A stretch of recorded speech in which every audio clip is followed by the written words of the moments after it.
Ever tried, ever failed? No matter. Try again, fail again, fail better.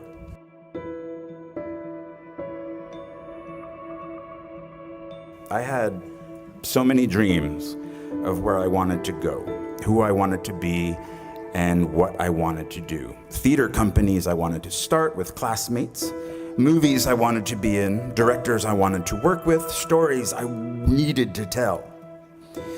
It might take a little time, I thought, but it would happen. See, I assumed that I could make a living writing my plays, acting way off Broadway, and hopefully, one day, join the actors I loved and respected in those independent films. TV? Oh, what? No. What, are you kidding me? No. Didn't even consider that. I had much more class than that.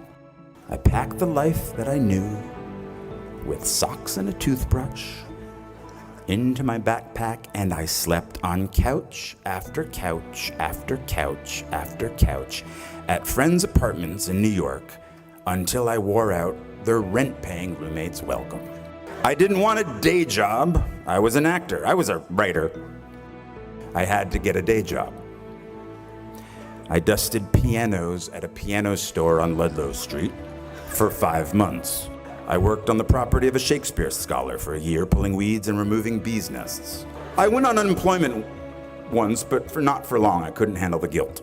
Eventually, I was able to pay rent for a spot on the floor of an apartment on the Lower East Side, but my roommate had a breakdown and disappeared. He later resurfaced in a religious cult.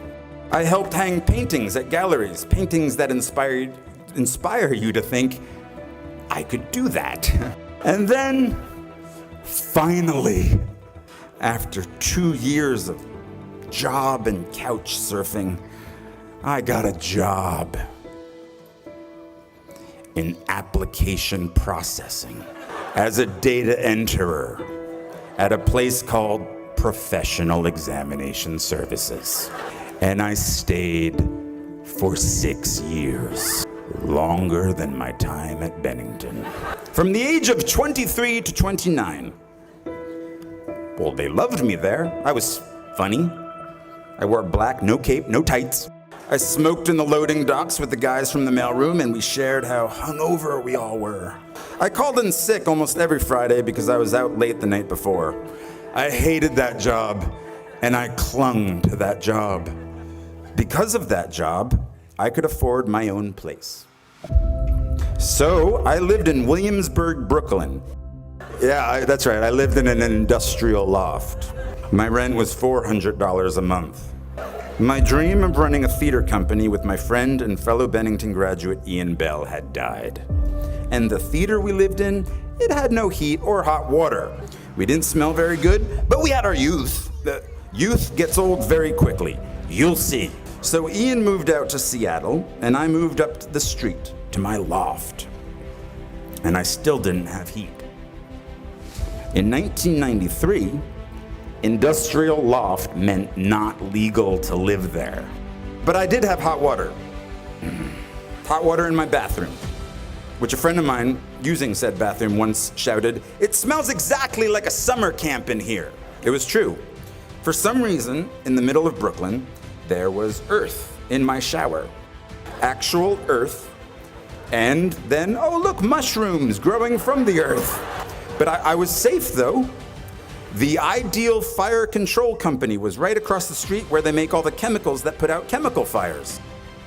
I did not fear a chemical fire. I would be okay.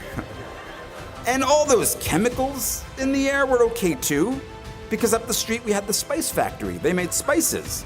And that just covered everything up in a nice cumin scent. So I had no heat, no girlfriend, what, are you kidding me? No acting agent. But I had a cat named Brian who told me of the world outside. I stayed for 10 years.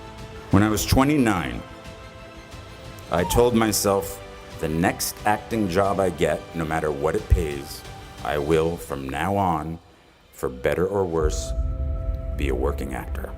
So I quit my position at the Professional Examination Services. Work was the only place I had the internet. This was at the beginning of the internet.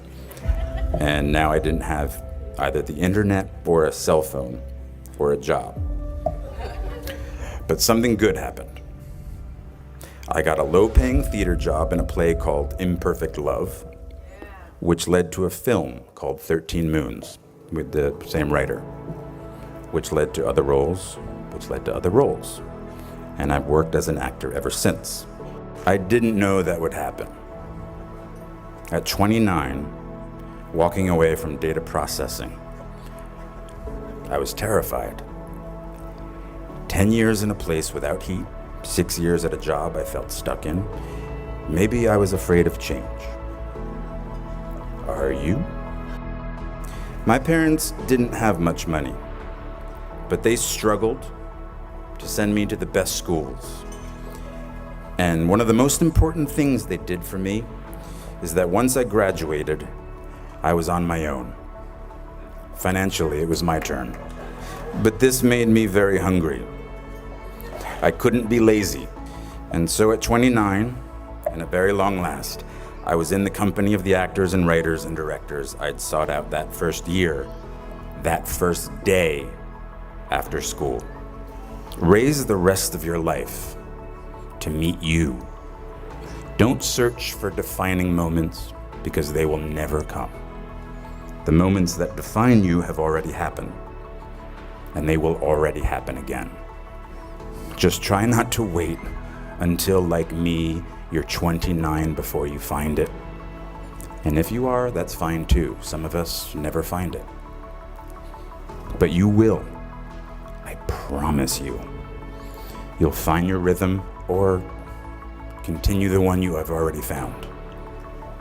I was walking downtown in Manhattan the other day, and I was approached by a group of very sweet young ladies, but it came out that they were NYU freshmen, and they were majoring in musical theater. "What musicals are you doing?" I inquired. "Well," one of them said, looking down at her shoes, "we aren't allowed to be in plays our freshman year." Now, they were paying a very high tuition to not do what they loved doing. I think I said, "Well, hang in there." What I should have said was, "Don't wait until they tell you you are ready. Get in there. Sing."